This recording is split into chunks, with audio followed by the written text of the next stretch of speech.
How to link your Facebook page to Messenger. Today in this video I'll show you exactly how to do that, so let's jump right into it. First, you open Facebook and make sure you switch to that page. Now tap here in the top right corner, tap on Settings and Privacy, and then tap on Settings right here.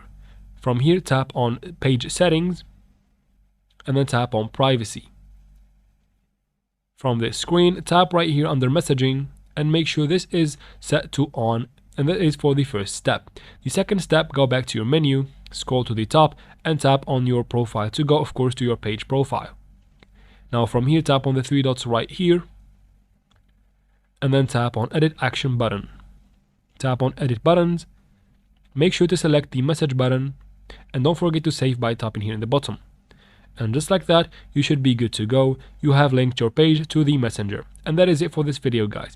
I hope it was useful. If it was, please like and comment down below. Don't forget to subscribe for future videos like this one. And thank you very much for watching.